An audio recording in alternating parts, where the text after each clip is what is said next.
Sudah.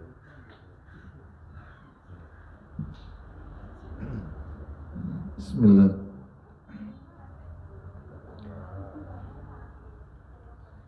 Sudah masuk.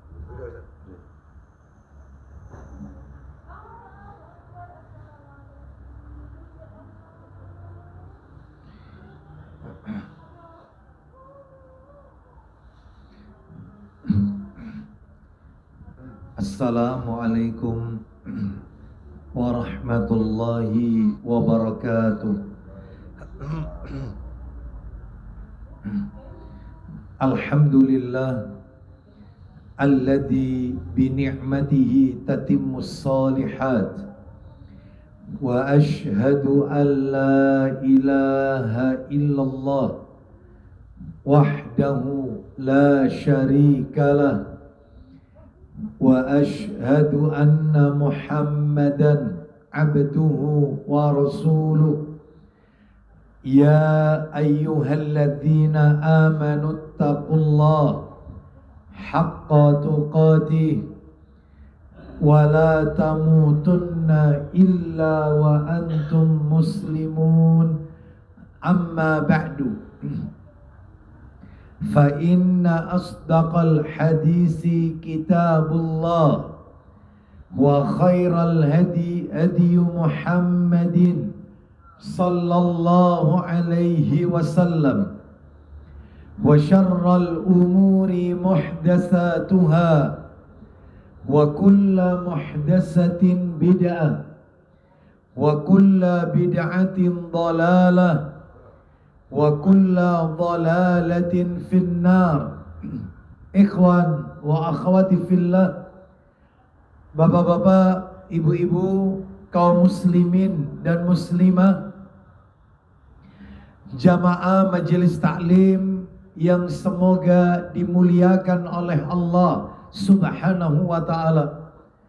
Kepada sahibul bait, keluarga Ibu Acil, semoga Allah Subhanahu wa ta'ala melimpahkan karunia rahmat dan barakah pada keluarga dan usaha beliau.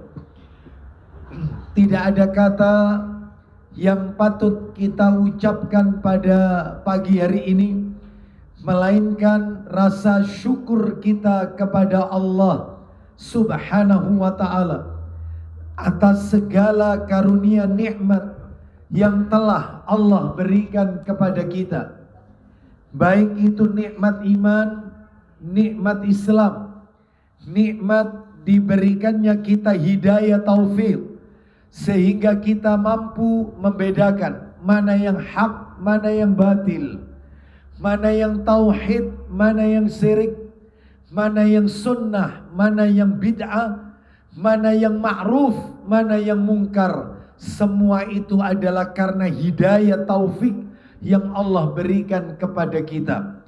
Bahkan kita tidak akan pernah bisa melangkahkan kaki kita di majelis ini kalau bukan karena hidayah dari Allah Azza wa Jalla. Allah yang menggerakkan kita, Allah yang menuntun kita sehingga kita bisa duduk sejenak di majelis ini untuk mendengarkan qala Allah wa qala Rasul wa qala sahabat. Mendengarkan firman-firman Allah, sabda-sabda Rasul sallallahu alaihi wasallam, dan perkataan-perkataan para sahabat, asarus sahabat. Semoga duduknya kita di majelis ini adalah duduk yang mendatangkan rahmat dan ridhonya Allah Subhanahu wa ta'ala. Bapak ibu kaum muslimin dan muslimah rahimani wa rahimakumullah, yang tidak kalah pentingnya, yang wajib untuk kita syukuri pagi hari ini adalah Allah Subhanahu wa ta'ala masih memberikan kita kesehatan, kemampuan, kesempatan untuk talabul ilmi, menuntut ilmu. Semoga langkah kaki kita menuju majelis ini semuanya tercatat di sisi Allah sebagai pemberat timbangan amal kebajikan kita kelak di yaumil qiyamah. Bapak Ibu kaum muslimin dan muslimah rahimani wa rahimakumullah, mengawali kajian pada pagi hari ini dari hati yang paling dalam kami mengucapkan taqabbalallahu minna wa minkum. Semoga Allah menerima amalan kita semua yang telah kita kerjakan pada bulan Ramadan kemarin. Semoga Allah Subhanahu wa taala tidak menjadikan Ramadan kemarin sebagai Ramadan yang terakhir bagi kita. Tetapi Allah masih berjudul aktsaru min alfi sunnatin fil yaumi wal laila, yang sudah diterjemahkan dalam bahasa Indonesia lebih dari 1000 amalan sunnah dalam sehari semalam. Saya tidak melanjutkan materi itu, insya Allah materi itu kita akan bahas pada pertemuan-pertemuan berikutnya. Hari ini karena nuansanya masih nuansa Syawal dan kita masih belum jauh dari Ramadan, maka tema kajian yang akan kita bahas pagi hari ini kami beri judul 3 hal yang jangan dilupakan pasca Ramadan. 3 hal yang jangan ditinggalkan, jangan dilupakan pasca setelah Ramadan. Apa itu? Nanti kami akan sebutkan satu persatu. Bapak Ibu sekalian rahimani wa rahimakumullah, sebagai kata pengantar atau muqaddimah, saya ingin mengatakan bahwa tanpa terasa hari ini kita sudah memasuki tanggal 9 Syawal 1445 Hijriah. Itu artinya Bapak Ibu sekalian, Ramadan bulan yang penuh dengan ampunan, Ramadan bulan yang penuh dengan rahmat, Ramadan bulan yang di dalamnya terdapat pembebasan dari api neraka, Ramadan yang di dalamnya bulan penuh dengan keberkahan telah berpulang meninggalkan kita semua. Maka kita berdoa kepada Allah, semoga Ramadan yang telah lewat tersebut kelak di hari kiamat menjadi saksi di hadapan Allah Azza wa Jalla atas seluruh amal-amal soleh yang kita lakukan pada bulan Ramadan kemarin.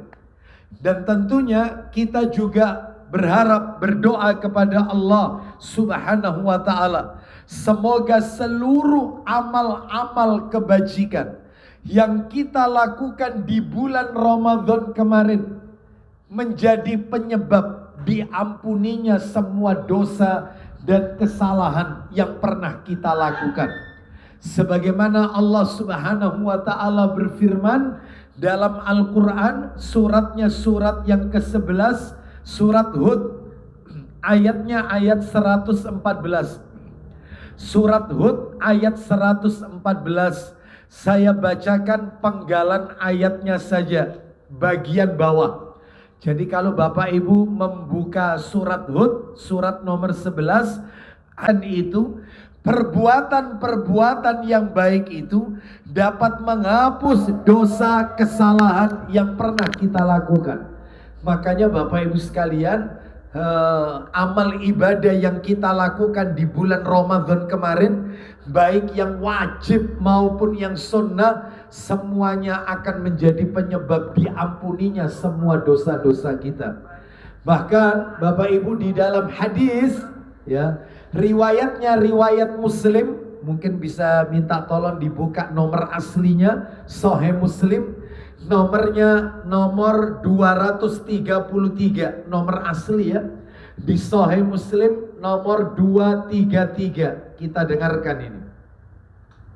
Dari Abu Hurairah radhiyallahu an, 233, itu atasnya 344 ya.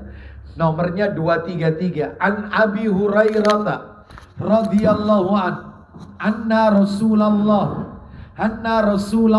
sallallahu alaihi wasallam kana yaqulu as-salawatul khamsu wal jum'atu ilal jum'ati wa ramadhanu ila ramadhana mukaffiratun ma bainahunna idajtunibatil kabair. Loh, jelas sekali ini. Silakan. Dari Abu Hurairah radhiyallahu an bahwa Rasulullah sallallahu alaihi wasallam bersabda, apa isi sabdanya? Salat 5 waktu dan salat Jumat ke Jumat berikutnya. Pelan-pelan, ulang lagi Pak Didi. Salat 5 waktu. Stop. Salat yang 5 waktu. Maksudnya salat 5 waktu, subuh ke zuhur, zuhur ke asar, asar ke maghrib, maghrib ke isya, kembali lagi ke subuh, begitu seterusnya. Lanjut. Dan salat Jumat dengan Jumat, salat Jumat ke Jumat berikutnya. Jumat pekan yang lalu dengan Jumat pekan ini, Jumat pekan ini dengan Jumat pekan depan, begitu seterusnya. Lanjut. Dan Ramadan ke Ramadan berikutnya. Ramadan tahun ini dengan Ramadan tahun depan, Ramadan tahun depan dengan Ramadan tahun depannya lagi, begitu seterusnya. Lanjut. Adalah penghapus untuk dosa antara keduanya. Terus, apabila dia menjauhi dosa besar. nah, selama dia menjauhi dosa besar. Jadi Ramadan ke Ramadan itu peluntur dosa Bapak Ibu. Sholat ke sholat peluntur dosa. Jumat ke Jumat peluntur dosa. Makanya kita memohon kepada Allah, semoga Allah mengampuni semua dosa-dosa kita. Bapak Ibu sekalian rahimani wa rahimakumullah. Sebaliknya Bapak Ibu, bagi mereka saya nggak tahu ya siapapun itu yang di bulan Ramadan kemarin ternyata Ramadannya diisi dengan maksiat. Ramadan kemarin tidak diisi dengan ibadah. Ramadan kemarin malah diisi perbuatan-perbuatan mungkar, maksiat. Mudah-mudahan kita juga berdoa, mudah-mudahan pintu taubat masih terbuka lebar untuk mereka sebelum ajal menjemput dirinya. Dan mudah-mudahan mereka masih dikasih kesempatan oleh Allah, saudara-saudara kita yang masih bergelimang maksiat, yang masih berada di lumpur kubangan dosa dan maksiat. Mudah-mudahan Allah masih ngasih kesempatan taubat kepada mereka sebelum ajal menjemput mereka. Kenapa? Karena kalau sudah ruh sudah sampai di tenggorokan, ajal datang, maka taubat tidak akan diterima oleh Allah Subhanahu wa ta'ala. Mana dalilnya? Minta tolong Pak Didi dibuka nomor aslinya lagi.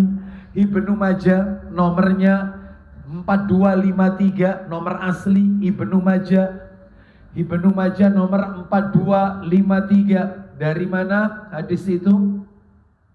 Dari sahabat Ibnu Umar radhiyallahu anhuma 4253 ya. Dari Ibnu Umar radhiyallahu anhuma, dia berkata Rasulullah sallallahu alaihi wasallam bersabda, innallaha azza wa jal la yaqbalu taubatal abdi ma lam yugharghir. Silakan, ayo. Dari Abdullah bin Umar radhiyallahu anhuma, Ya. dari Nabi sallallahu alaihi wasallam, beliau bersabda, isi sabdanya, innallaha azza wa jal la yaqbalu taubatal abdi ma lam yugharghir. Silakan. sesungguhnya Allah Ta'ala, Allah Azza wa Jalla akan menerima taubat seorang hamba selagi ia belum sakaratul maut. Nah, selagi ruhnya belum ditenggorokan, selagi belum ajal, maka masih diterima taubatnya oleh Allah Subhanahu wa ta'ala. Mudah-mudahan taubat kita juga diterima oleh Allah Subhanahu wa ta'ala. Bapak Ibu sekalian rahimani wa rahimakumullah, maka tentunya hari ini muncul satu pertanyaan dalam diri kita. Setelah Ramadan lewat, tanpa terasa hari ini tanggal 9 Syawal, berarti sudah 9 hari kita meninggalkan Ramadan. Muncul satu pertanyaan, apa yang harus kita lakukan setelah Ramadan? Jawabannya 3 hal pasca Ramadan yang tidak boleh ditinggal. 3 hal, hanya 3. 3 setelah Ramadan jangan dilupakan, jangan ditinggal. Apa itu 3 hal tersebut? 1. Nah, ini sudah mulai masuk materi inti. Kita masuk ya. Kita akan sebutkan 3 hal yang tidak boleh dilupakan setelah Ramadan. Yang pertama ini tetap fokus. Tetap fokus memikirkan status amalan kita. Itu ya. Tetap fokus memikirkan status amalan kita. Tetap fokus. Ya. Maksudnya memikirkan amalan kita itu apa, Ustadz? Maksudnya apakah amalan kita kemarin di bulan Ramadan atau amalan kita selama ini diterima oleh Allah ataukah tidak? Karena nggak ada yang tahu nih. Semua yang hadir di majelis ini tidak ada satupun yang tahu amalan kita diterima oleh Allah atau tidak. Nggak ada yang tahu. Bahkan mereka yang menunaikan ibadah haji, jutaan manusia, ketika tawaf nggak ada yang tahu mana yang mabrur, mana yang hajinya diterima, mana yang mardud, yang ditolak. Nggak ada yang tahu. Yang tahu hanya Allah. Makanya jangan pede. Jangan menjadi orang yang terlalu pede, ya, sehingga seakan-akan amalan saya pasti diterima. Buktinya apa? Kalau amalanmu diterima oleh Allah. Makanya yang pertama yang harus kita lakukan setelah Ramadan, fokus memikirkan status amalan kita. Apakah diterima oleh Allah ataukah tidak?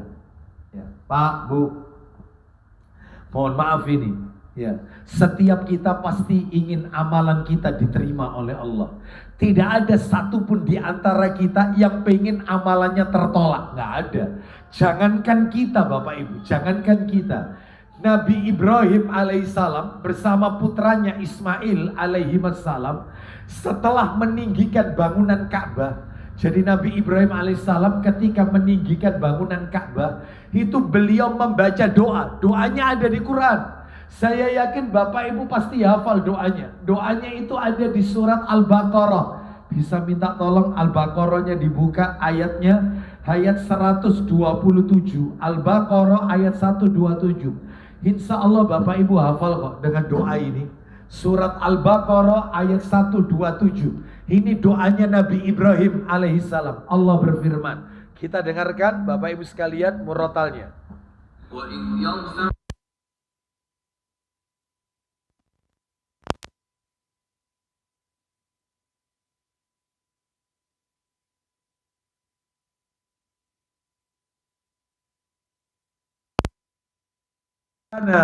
Taqabbal minna innaka antas sami'un alim. Silakan. Dan ingatlah, Ya. ketika Ibrahim meninggikan atau memindah dasar-dasar Baitullah bersama Ismail. Bapak Ibu tahu sebelum Pak Didi melanjutkan terjemahannya, itu disebutkan dalam beberapa tafsir, ya. Baik itu Ibnu Katsir ataupun tafsir At-Tabari, itu disebutkan setiap kali Nabi Ibrahim alaihissalam meletakkan pondasi Ka'bah, batu bata itu, setiap kali 1 kali meletakkan itu baca doa ini. Robbana taqabbal minna innaka antas sami'un alim. Ngambil batu lagi, ditaruh lagi. Robbana taqabbal minna innaka antas. Bapak Ibu bisa bayangkan yang pernah tawaf ya, yang pernah pergi ke Mekah ya, yang pernah umrah, pernah pergi haji. Bapak Ibu kan lihat tingginya Ka'bah itu seberapa, lebarnya kan berbentuk kubus.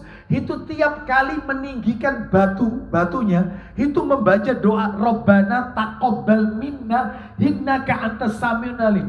Saya nggak bisa bayangkan berapa banyak doa Robbana taqabbal minna yang dibaca oleh Nabi Ibrahim alaihissalam. Setiap kali batu dinaikkan Robbana taqabbal minna innaka antas sami'un alim. Nah, ambil batu lagi, dinaikkan lagi Robbana taqabbal minna. Itu sampai full. Bayangkan. Ya ini doanya. Nabi Ibrahim saja masih memohon supaya amalannya diterima. Lah apalagi kita, saya dan panjenengan semua. Kita bukan nabi, bukan rasul. Jangan sok pede kalau amalan kita diterima. Jangan. Karena nggak ada yang tahu. Ibrahim aja minta amalannya diterima oleh Allah. Coba diulang lagi Pak Didi ketika Nabi Ibrahim. Silakan. Dan ingatlah ketika Ibrahim meninggikan dasar-dasar Baitullah bersama Ismail. Lanjut terus. Seraya berdoa, Apa itu doanya? Ya Rob kami, Ini isi doanya. Ya Rob kami, terimalah daripada kami amalan kami. Nah, terus. Sesungguhnya Engkaulah yang maha mendengar lagi maha mengetahui. Baik, itu ya. Jadi intinya bahwasanya harus fokus amalan kita diterima ataukah tidak. Fokus memikirkan status amalan kita. Ramadan kemarin diterima oleh Allah ataukah tidak. Tadarus kita, tarawih kita, witir kita, qiyamul lail kita, itu diterima Allah ataukah tidak. Mestinya kita itu sampai hari ini dan seterusnya tetap fokus ya. Bahkan Nabi juga mengajarkan doa kepada kita. Saya yakin doanya semua pada hafal. Doa ketika zikir pagi. Nah, setiap selesai sholat subuh atau ketika zikir pagi. Bagaimana bunyi doanya? Minta tolong Pak Didi, Ibnu Majahnya dibuka lagi, nomor aslinya 925. Ibnu Majah 925. Ibnu Majah 925. Dari Ummu Salamah radhiyallahu anha. Dia berkata, silakan. 925. Ya, 925. Ibnu Majah. Ya. Silakan. Dari Ummu Salamah Ya. radhiyallahu anha, ia berkata, Ya, silakan. ketika hendak salam dalam sholat subuh, Nabi mengucapkan, Jadi boleh dibaca sebelum salam, ketika sholat subuh boleh dibaca setelah salam, ketika zikir ba'da sholat subuh. Apa itu? Allahumma inni as'aluka ilman nafi'an wa rizqan thayyiban wa amalan mutakabbalan. Saya yakin semuanya hafal. Zikir pagi juga baca itu kok. Silakan dibaca artinya. Ya Allah, Ya. aku memohon kepadamu ilmu yang bermanfaat, Aduh, ilmu yang bermanfaat. Yang kedua, rizki yang baik, sekarang yang ketiga, intinya di situ. dan amal yang diterima. Amal yang diterima. Nabi ngajarkan kita memohon kepada Allah agar amalan kita diterima oleh Allah Subhanahu wa ta'ala. Saya tunjukkan lagi bukti bahwasanya pentingnya kita memohon kepada Allah, memikirkan tentang status amalan kita diterima oleh Allah ataukah tidak. Pak, Bu, disebutkan di dalam sebuah riwayat ya.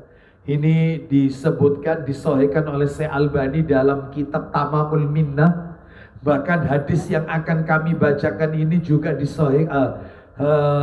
dihasankan oleh Ibnu Hajar Al-Asqalani rahimahullah. Begini, saya bacakan dari Jubair bin Nufair rahimahullah. Dia berkata, kana ashabu Rasulillahi sallallahu alaihi wasallam idza iltaqau yaumal idi yaqulu ba'duhum li ba'din. Jadi katanya Jubair bin Nufair radhiyallahu an, dia berkata bahwasanya jika para sahabat Nabi, sahabat Rasulullah berjumpa pada saat hari raya Id, Idul Fitri atau Idul Adha, satu sama lain saling mengucapkan taqabbalallahu minna wa minkum. Itu yang dibaca. Jadi sahabat Nabi itu kalau ketemu dengan saudaranya itu ketika Id ya. Id ini ada dua ya, Idul Fitri, Idul Adha. Id itu hari raya. Hari raya ada dua. Ada hari raya Idul Fitri, ada hari raya Idul Adha. Itu para sahabat kalau ketemu dengan sahabat yang lain, mereka saling mengucapkan taqabbalallahu minna wa minkum. Atau kalau dalam riwayat ini disebut taqabbalallahu minna wa minka. Sama saja artinya. Artinya apa itu? Semoga Allah menerima amalan kami dan amalan kalian. Ya. Jadi ini menunjukkan kepada kita pentingnya yaitu mengucapkan taqabbalallahu minna wa minkum. Itu dibaca itu pada saat hari raya Ustaz. Iya, Idul Fitri atau Idul Adha. Ya. Jawabannya apa Ustaz? Apa mesti taqabbal ya karim? Nah, harus dijawab yang sama, taqabbalallahu minna wa minkum. Atau kalau tidak bisa mengucapkan karena terlalu panjang, atau mungkin nggak terbiasa, nggak apa-apa. Dibaca misalnya kalau ada saudara kita mengucapkan taqabbalallahu minna wa minkum, kita jawab Allahumma amin wa iyyakum, ya Allah kabulkan, engkau juga demikian. Atau mungkin dijawab yang lain, boleh dalam bahasa kita, sama-sama Pak, ya mudah-mudahan Bapak juga demikian, nggak apa-apa. Podo-podo nggak apa-apa ya. Jadi tidak harus jawabannya takobal ya.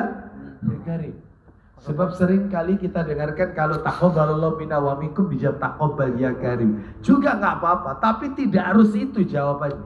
Tidak harus itu. Ya kosong-kosong. Nah, ya. Sebaiknya memakai istilah yang disyariatkan saja. Ya. Minal aidin boleh nggak? Boleh. Minal aidin wal faidin. Ya. Kullu amin wa antum bi khair, boleh, nggak apa-apa karena ini adat ya. Boleh. Kita lanjutkan. Jadi intinya pentingnya memikirkan status amalan kita diterima oleh Allah ataukah tidak. Saya tunjukkan satu bukti lagi sebelum masuk yang nomor 2 ini. Satu bukti lagi disebutkan yaitu di dalam kitab Lataiful Ma'arif. Dikatakan oleh Mu'alla bin Al-Fadl rahimahullah, beliau berkata, kita dengarkan ya, kanu yad'una Allah sittata asyurin an yuballighahum Ramadan. Masya Allah, para ulama-ulama salaf terdahulu mereka berdoa kepada Allah 6 bulan sebelum Ramadan. Apa isi doanya? Mereka meminta kepada Allah supaya dipertemukan dengan bulan Ramadan. Jadi 6 bulan sebelum ketemu Ramadan mereka minta supaya dipertemukan Ramadan. Loh kalau 6 bulan sebelum Ramadan berarti mulai berdoanya kapan? Ya dihitung mundur aja. Sebelum Ramadan dihitung mundur. Sebelum Ramadan itu apa? Sya'ban. Sebelumnya lagi Rajab. Loh sudah 2 ya. Sebelum Rajab Jumadil Tsani. Sebelum Jumadil Tsani Jumadil Ula. Sebelum Jumadil Ula Rabiul Akhir. Sebelum Rabiul Akhir Rabiul Awal. Jadi mulai Rabiul Awal mereka berdoa. Ulama salaf terdahulu, ya Allah pertemukan aku dengan Ramadan tahun ini. Ya Allah pertemukan aku. Itu minta terus. Lah yang menarik itu yang berikutnya. Summa yad'una sittata asyurin an yataqabbalahu minhum. Dan 6 bulan setelah Ramadan, 6 bulan setelah Ramadan mereka juga berdoa kepada Allah supaya amalannya diterima oleh Allah Subhanahu wa ta'ala. Coba, berarti kalau 6 bulan setelah Ramadan itu berdoanya sampai kapan? Ya dianu aja, dihitung aja. Setelah Ramadan apa? Syawal. Setelah Syawal Zulqa'dah. Setelah Zulqa'dah Zulhijjah. Setelah Zulhijjah Muharram. Setelah Muharram Safar. Setelah Safar Rabiul Awal. Lu ketemu Rabiul Awal lagi ya. Jadi patokannya di Rabiul Awal ya. Sebelum sama sesudah. 6 bulan sebelum, 6 bulan sesudah. Itu di bulan Rabiul Awal. Jadi terus minta, ya Allah pertemukan kami bulan Ramadan. Pertemukan kami dengan bulan Ramadan. Nanti setelah Ramadan, ya Allah terimalah amalan kami. Ya Allah Ramadan kemarin. Ya Allah terimalah terawih kami. Ya Allah terimalah sodako kami. Ya Allah terimalah zakat fitrah kami. Ya Allah terus minta supaya amalannya diterima. Itu 6 bulan. Nah ini menunjukkan kepada kita bahwasanya para ulama-ulama itu suratnya surat nomor, sebentar, suratnya itu adalah surat yang ke-23 insya Allah. Surat Al-Mu'minun, betul, Al-Mu'minun. Sebentar ya.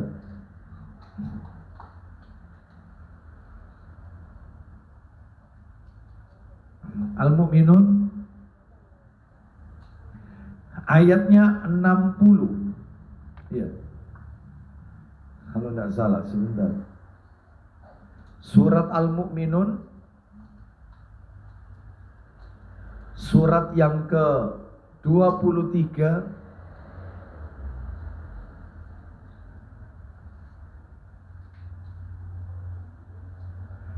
ayatnya ayat yang ke-60.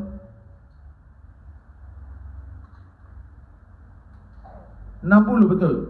Walladzina yu'tuna ma ataw wa qulubuhum wajilatun. Ya, itu betul ya. Surat nomor 23 ayat 60. Kita dengarkan ya, kita dengarkan surat nomor 23 ayatnya ayat 60. Allah Ta'ala berfirman, ya, disebutkan firman Allah Ta'ala, suratnya surat nomor 23. Surat ini turun ada sebabnya, nanti kita lihat. Surat nomor 23 Al-Mu'minun ayatnya 60.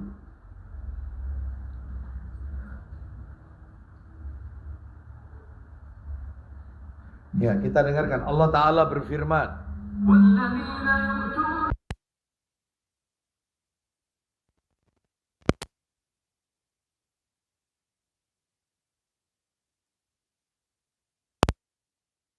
jemaahnya Al-Mu'minun ayat 60. Silakan. Dan orang-orang yang memberikan apa yang telah mereka berikan dengan hati yang takut. Terus. Karena mereka tahu bahwa sesungguhnya mereka akan kembali kepada Rabb mereka. Nah, ini kita dengarkan.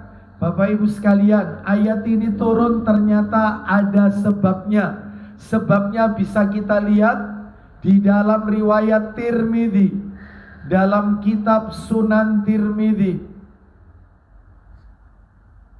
Ya. Sunan Tirmidzi nomornya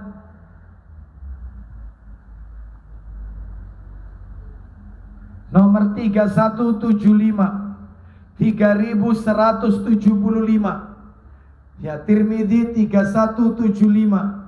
Kita dengarkan Tirmidzi 3175. Apa betul? Sebelum Pak Didi baca 3175 Tirmidzi, tolong ayatnya tadi terjemahannya dibaca ulang lagi, terjemahannya saja, supaya Bapak Ibu hafal ayatnya itu tadi. Walladzina yu'tuna ma ataw wa qulubuhum wajilatun. Silakan. Dan orang-orang yang memberikan apa yang telah mereka berikan, Ya, dengan hati yang takut, karena mereka tahu bahwa sesungguhnya mereka akan kembali kepada Rabb mereka. baik, baca sekarang Tirmidzi-nya 3175. Tirmidzi 3175. Kita dengarkan. Ayo. Dari Abdurrahman bin Sa'id bin Wahab Al-Hamdani bahwa Aisyah, istri Nabi SAW berkata, Apa kata Aisyah radhiyallahu anhuma, Ummul Mukminin? Silakan. aku bertanya kepada Rasulullah SAW tentang ayat ini. Maksudnya ayat ini adalah surat Al-Mu'minun ayat 60 tadi. Yang artinya apa di situ, Pak Didi? Dan orang-orang yang memberikan apa yang Rabb mereka berikan dengan hati yang takut. Dalam kurungnya surat apa? Al-Mu'minun ayat 60. Itu yang tadi kita dengarkan kan ayatnya. Aisyah tanya tentang ayat ini. Lanjut. Aisyah bertanya, Nah, ini pertanyaannya ini.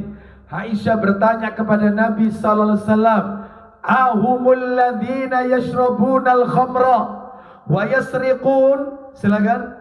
apa mereka orang-orang yang meminum khamr dan mencuri? Apakah ayat ini berkaitan dengan orang yang suka minum khamr, orang yang suka mencuri, lalu setelah minum khamr, setelah mencuri, dia takut kepada Allah karena jangan-jangan yaitu karena dosanya yang sudah ia lakukan? Apakah ayat ini terkait dengan mereka pelaku maksiat? Ya. Apa kata Nabi sallallahu alaihi wasallam? Silakan. Beliau menjawab, La ya binta Siddiq, walakinnahum alladzina yasumun wa yusallun wa yatasaddaqun wa hum yakhafuna alla yuqbala minhum. Silakan. bukan, wahai putri As-Siddiq, Bukan wahai putri As-Siddiq, maksudnya putrinya Abu Bakar. Bukan. Lanjut. tapi mereka adalah orang-orang yang berpuasa. Mereka yang dimaksud ayat ini, mereka yang rajin puasa. Lanjut. Sholat Mereka rajin sholat. Lanjut. dan bersedekah. Mereka juga rajin sodako. Mereka tidak melakukan dosa. Mereka rajin puasa, sholat, sodako. Akan tetapi, lanjut. Mereka takut kalau amalan mereka tidak diterima. Ya kan? Jadi yang dimaksud ayat ini, Al-Mu'minun ayat 60 itu bukan mereka ahli maksiat, lalu setelah melakukan maksiat mereka ketakutan karena dosa yang mereka lakukan, bukan. Tapi justru orang-orang soleh, rajin sholat, rajin puasa, rajin sodako, tapi masih ketakutan. Takut apa? Takut kalau jangan-jangan amalnya tidak diterima oleh Allah. Yaitu ciri orang mukmin. Makanya sikap kita pasca Ramadan yang nomor satu adalah fokus memikirkan status amalan kita, diterima oleh Allah ataukah tidak. Jangan pede, jangan terlalu pede. Insya Allah diterima Ustaz. Terlalu pede ya, karena nggak ada yang tahu, ya mana yang diterima, mana yang tidak diterima. Baik, itu nomor satu. Nomor dua, kan ada 3. Pasca Ramadan yang tidak boleh ditinggalkan ada 2. Yang nomor 1 tadi, saya ulang ya dikit, judulnya saja ya nomor 1. Ini mungkin bagi yang baru datang, fokus memikirkan status amalan kita, apakah diterima atau ditolak. Yang nomor 2 adalah, nah ini penting nomor 2, setelah Ramadan. Ya, tidak ada garis finish dalam beribadah kepada Allah. Tidak ada garis finish. Yang namanya ibadah tidak ada garis finishnya. Nggak ada. Nggak ada. Jadi nggak ada yang namanya istirahat dalam beribadah. Nggak ada. Ya. Kalau masalah duniawi ada istirahat. Ya capek, ya istirahat. Kerja seharian, tidur sejenak. Yang namanya ibadah nggak boleh istirahat. Saya insya Allah pekan ini Ustadz tak istirahat dulu, saya tidak sholat dulu. Insya Allah saya sholat lagi pekan depan. Nggak bisa, nggak boleh, nggak ada istirahat, nggak ada istirahat. Ya makanya anak-anak ya apa ini yang pulang dari pondok biasanya ya liburan pulang ke rumah gitu ya, kadang-kadang bangun, kadang-kadang kesiangan ya gitu. Kadang-kadang ketika dibangunin sama orang tuanya, kamu itu loh mondok itu loh ya, masa bangun siang? Aku ini mondok sudah 1 tahun 2 tahun capek ya, aku di rumah pengen istirahat aku ini. Nggak ada ya seperti itu. Jadi jam 3 sudah bangun aku di ma'had itu di pondok, terus non-stop nanti boleh bisa tidur, itu pun setelah sholat duhur, itu pun tidur sebentar langsung murojaah lagi, hafalan Quran, ngaji kitab sampai malam itu pun tidur sebentar jam 3. Makanya aku pulang ke rumah ini aku butuh istirahat, nggak bisa. Yang namanya ibadah tidak ada istirahatnya. Kepengen tahu garis finishnya ibadah itu kapan? Saat ajal menjemput kita, kematian, yaitu garis finishnya. Garis finishnya termasuk Ramadan. Ramadan kan ada Bapak Ibu sekalian, mohon maaf, orang itu beribadahnya cuma di bulan Ramadan saja. Jadi kenal ibadah itu di Ramadan, kenal Allah hanya di bulan Ramadan. Ramadan lewat, nggak kenal lagi sama ibadah. Makanya kata para alim ulama, kata para ulama salaf, ketika ditanya tentang sebagian orang yang rajin ibadah ketika Ramadan, ya, maka ketika Ramadan lewat berlalu pula amal ibadahnya. Jadi kembali seperti semula. Berlalu pula sholatnya jauh dari masjid, jauh dari Quran, kembali maksiat, na'udzubillah. Apa katanya para ulama? Bi'sal qawmu la ya'rifunallaha haqqan illa fi syahri Ramadan. Yang artinya seburuk-buruk kaum, lah ini, seburuk-buruk kaum adalah mereka yang tidak mengenal Allah melainkan hanya di bulan Ramadan saja. Jadi kenalnya Allah di bulan Ramadan saja. Makanya sampai ada istilah begini. Ada istilah begini. Kunu rabbaniyin wala takunu ramadhaniyin. Jadilah kalian hamba-hamba yang robbani, jangan menjadi hamba yang ramadhani. Ya. Apa maksudnya hamba-hamba yang robbani? Hamba-hamba yang robbani adalah yang beribadah kepada Allah tidak mengenal garis finish. Itu. Sedangkan kalau Ramadhani, ya kenal ibadahnya cuma di bulan Ramadan saja. Ya itu. Oleh karena itu saya akan tunjukkan dalil, bukti-bukti yang namanya ibadah tidak mengenal garis finish. Di antaranya, satu, silakan dibuka Quran surat nomor 15 Al-Hijr. Ayatnya ayat yang ke-99. Al-Hijr ayat 99. Surat nomor 15 Al-Hijr, ayatnya ayat yang ke-99, ayat terakhir itu, ayat penutup. Kita dengarkan. Allah Ta'ala berfirman, wa'bud rabbaka hatta ya'tiyakal yaqin. Silakan. Dan sembahlah Rabbmu sampai datang kepadamu yang diyakini, yaitu ajal. Lu jelaskan. Sembahlah Rabbmu sampai datang yang diyakini, yaitu ajal. Ya, bahkan Imam Hasan Al-Basri rahimahullah, ya, beliau wafat tahun 110 Hijriah. Usia ketika wafat 88 tahun. Ini seorang tabi'in. Hasan Al-Basri ini tabi'in, ya. Beliau rahimahullah pernah berkata, innallaha lam yaj'al li amalil mu'mini ajalan dunal mauti. Sesungguhnya Allah tidak menjadikan batas akhir bagi amal seorang mukmin melainkan ajalnya. Jadi batasnya itu ya kematian itu, batasnya. Ya.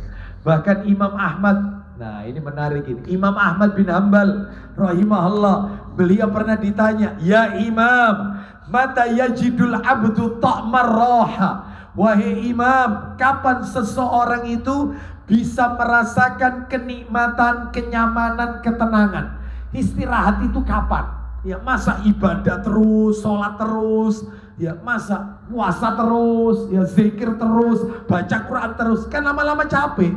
Apa tidak ada istirahatnya? Bapak Ibu tahu jawabannya Imam Ahmad bin Hanbal rahimahullah. Beliau menjawab, inda awwali qadamin yadha'uha fil jannah. Tatkala pertama kali dia menginjakkan kakinya di surga, itulah istirahat yang sebenarnya. Jadi kalau kita masih tinggal di dunia, nggak ada istirahat, nggak ada. Di dunia ini tempatnya capek, ya. Dunia ini tempatnya letih. Dunia ini tempatnya kita berlelah-lelah. Dunia ini sholat, ya tahajud, ya qiyamul lail, ya sodaqoh, ya baca Quran, ya zikir sampai Ramadan kemarin, ya sampai mata kita lelah, kurang tidur kan, itikaf baca Quran terus sampai ya luar biasa, ya ditambah paginya puasa, terus tadarus Quran sampai lemes kita. Ya karena itulah memang hidup di dunia tidak ada istirahat.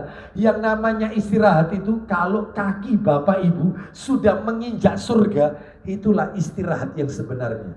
Karena di surga tidak perlu capek-capek baca Al-Quran. Di surga tidak ada qiyamul lail. Surga itu tempatnya menikmati hasil dari amalan yang kita lakukan semasa hidup di dunia. Di dunia. Oleh karena itu maka ini harus dipahami dengan baik. Sebab ada orang itu ibadahnya musiman. Ramadan semangat, Ramadan lewat gak sobo masjid. Iya, baca Quran Ramadan lewat sudah gak baca Quran. Ya, baik. Oleh karena itu maka ini menunjukkan kepada kita bahwasanya pentingnya kita untuk terus beribadah kepada Allah Azza wa Jalla, tidak ada garis finish. Bapak Ibu mohon maaf. Mungkin Bapak Ibu dalam hati bertanya, Ustadz, cirinya orang itu Ramadannya diterima oleh Allah itu gimana sih Ustadz? Apakah cirinya itu ada pada fisiknya? Enggak lah. Ya. Nah, terus cirinya orang itu Ramadannya diterima itu bagaimana? Ada ternyata, katanya ulama. Jadi begini, disebutkan oleh Ibnu Rajab Al-Hambali rahimahullah dalam kitab Lataiful Ma'arif, beliau mengatakan min sawabil hasanatil hasana ba'daha. Di antara balasan ganjaran kebaikan adalah kebaikan setelahnya. Maksudnya gimana? Maksudnya siapa saja yang melakukan amal kebaikan lalu ia ikutkan dengan kebaikan yang lain lagi, itulah tanda diterimanya amal kebaikan tersebut. Jadi kalau ada orang setelah Ramadan ibadahnya tambah maksimal, lebih baik daripada sebelum Ramadan, berarti itulah tanda Ramadannya diterima. Karena kebaikan itu, balasan kebaikan itu muncul kebaikan berikutnya. Itu seperti itu. Itu tanda diterima. Tapi sebaliknya, wa min jaza'is sayyi'ati sayyi'ah ba'da, dan di antara balasan kejelekan adalah kejelekan setelahnya. Sehingga maaf ini, barang siapa melakukan amal kebaikan, kemudian setelah melakukan kebaikan dia malah buruk, melakukan kejelekan, itulah tanda ditolak dan tidak diterimanya kebaikan yang telah ia kerjakan sebelumnya. Jadi kalau ada orang setelah Ramadan sholatnya tambah kendor, ibadahnya tambah luntur, tambah lentur, iya, tambah ditinggalkan, biasanya baca Quran ini malah belas gak baca Quran, itulah tanda tertolak, tidak diterima Ramadan. Jadi ini tolak ukurnya itu. Jadi tolak ukurnya itu 11 bulan setelah Ramadan. Makanya kalau setelah Ramadan menjadi lebih baik daripada sebelum Ramadan, akidahnya tambah mantap, lebih sempurna, ya. Terus ibadahnya lebih baik daripada sebelum Ramadan, akhlaknya lebih baik daripada sebelum Ramadan, ya itu tandanya orang yang diterima Ramadannya. Wallahu a'lam wa bishawab. Sekarang yang nomor 3 terakhir yang harus dilakukan pasca Ramadan. Masih ingat yang nomor 1 tadi apa? Nomor 1 tadi? Ya, nomor 1 apa? Fokus memikirkan status amalan, diterima oleh Allah ataukah tidak. Yang nomor 2 apa tadi barusan? Tidak ada garis finish dalam beribadah, terus kerjakan ibadah. Yang nomor 3 adalah, lah ini terakhir, yang ketiga adalah, yang ketiga, utamakan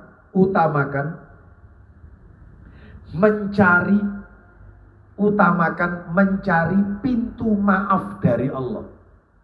Utamakan mencari pintu maaf dari Allah Azza wa Jalla.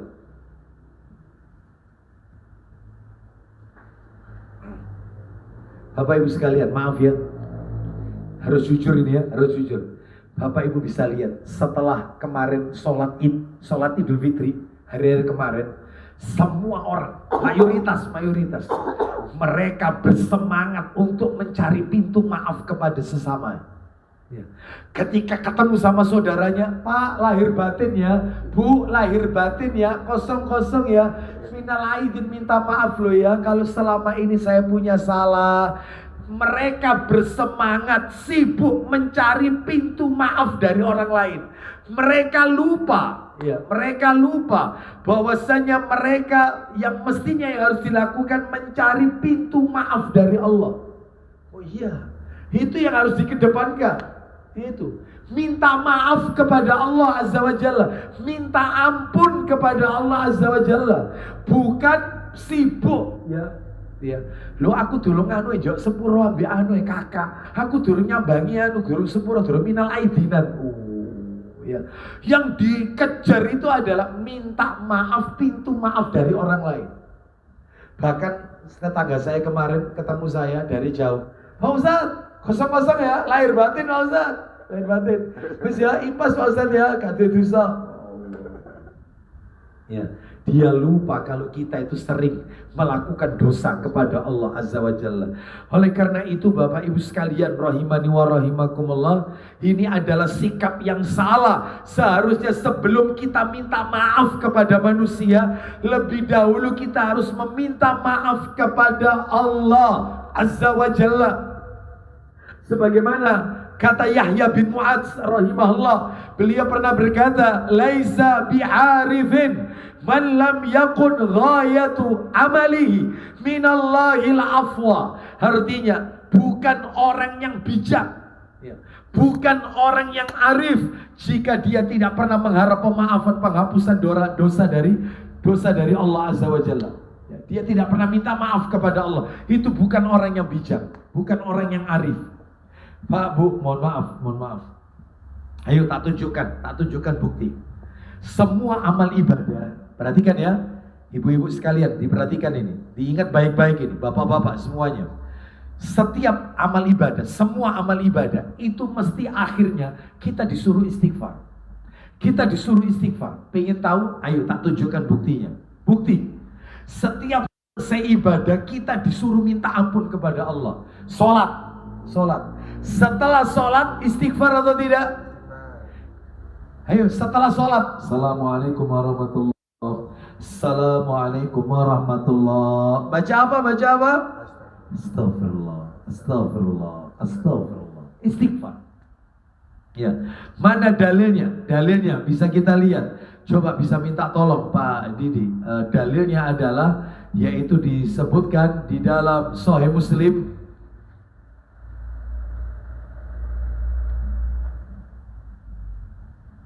Sahih Muslim nomornya setiap amal ibadah itu mesti istighfar. Ya. Sahih Muslim nomornya 591. Muslim nomor 591. Muslim 591.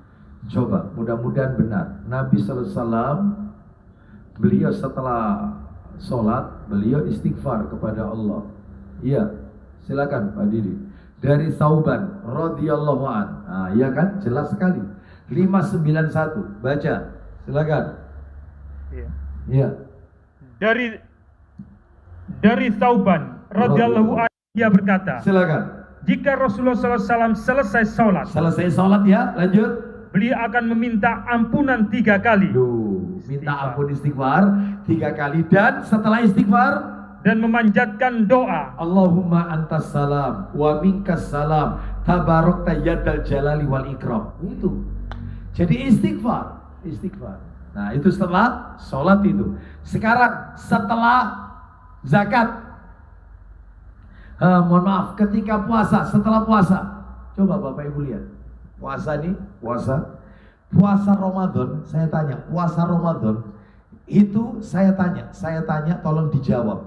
Nabi mengajarkan doa ketika bulan Ramadan itu membaca Allahumma innaka afuwun tuhibbul afwa fa'fu anni. Itu di awal Ramadan, apa di tengah-tengah Ramadan, atau di akhir Ramadan?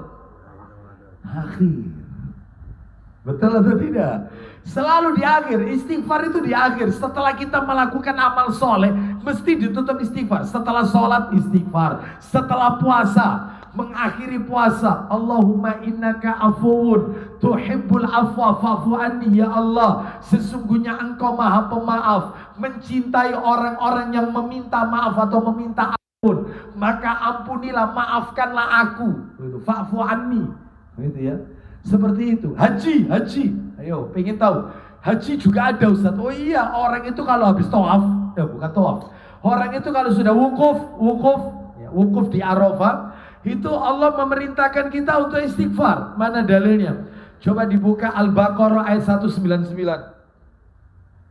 Al-Baqarah ayat 199. Al-Baqarah ayat 199. Al-Baqarah. Kita dengarkan Allah Ta'ala berfirman. Allah berfirman.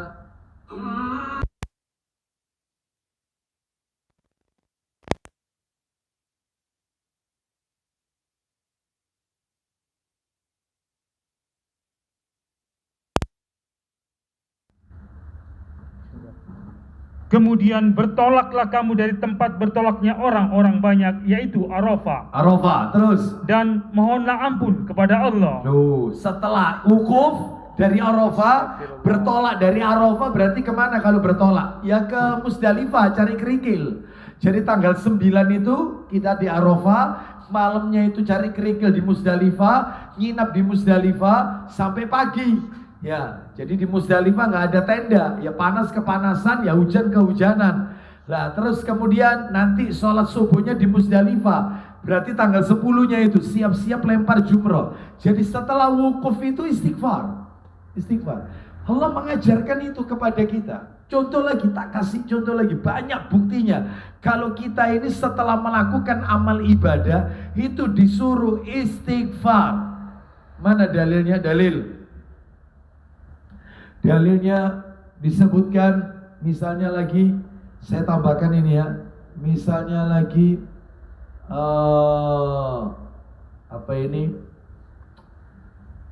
ketika Rasulullah Sallallahu Alaihi Wasallam telah sempurna beliau melaksanakan tugasnya. Jadi selama 23 tahun, 10 tahun di kota, 13 tahun di kota Mekah, 10 tahun di kota Madinah. Ketika Nabi berusia 63 tahun, jadi berarti kalau begitu mulai berdakwah umur 40 tahun, totalnya jadi 63 tahun usia beliau. Setelah selesai Nabi mengemban dakwah, tugas dakwah ini, apa yang Allah suruh? Allah suruh istighfar. Setelah selesai Quran sudah sempurna 30 juz sudah disampaikan semua, turun perintah Allah, istighfar, mintalah ampun kepada Allah. Jadi istighfar itu setiap kali kita selesai melakukan amal ibadah. Itu, makanya disuruh istighfar. Itu ya. Rasul aja, di mana Ustaz dalilnya? Rasul setelah mengemban tugas, masa kenabian kerasulan sudah selesai Nabi jalankan, ya. Quran sudah sempurna, sudah diajarkan semua, lalu Nabi disuruh istighfar. Itu di mana dalilnya? Ayo Pak Didi minta tolong dibuka surat An-Nasr.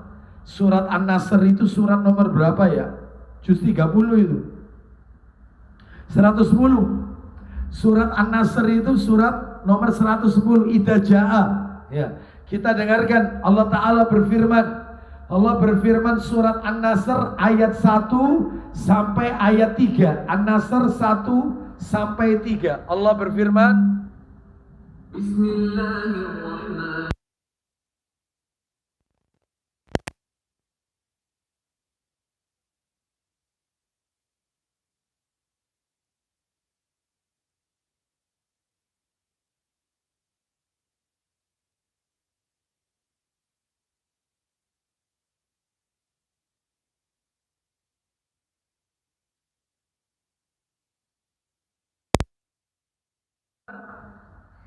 Apabila telah datang pertolongan Allah dan kemenangan. Oh ya kan, pertolongan Allah datang, kemenangan telah datang. Terus, dan kamu lihat manusia masuk agama Allah dengan berbondong-bondong. loh, semuanya masuk Islam. Berarti tugas kerasulan telah selesai, dakwah telah dijalankan. Lanjut.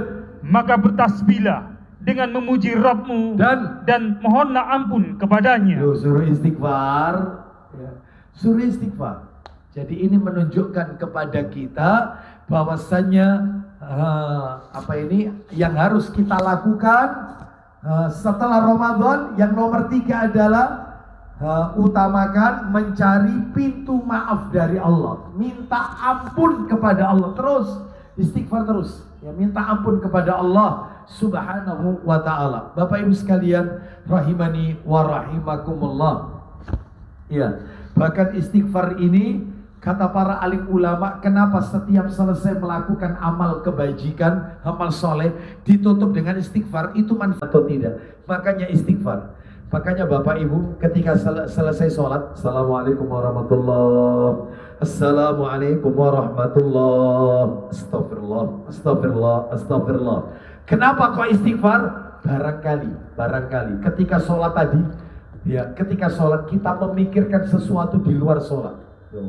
Ternyata kita mikirkan, ibu-ibu terutama mikirkan masakan. Ya Allah, masak apa ya enak ya, ketupat ya selesai bosen, ya itu rawon ya gak pantas, gak enak, ya soto kurang, ya dan seterusnya. Masa apa ya ini dalam sholat ini?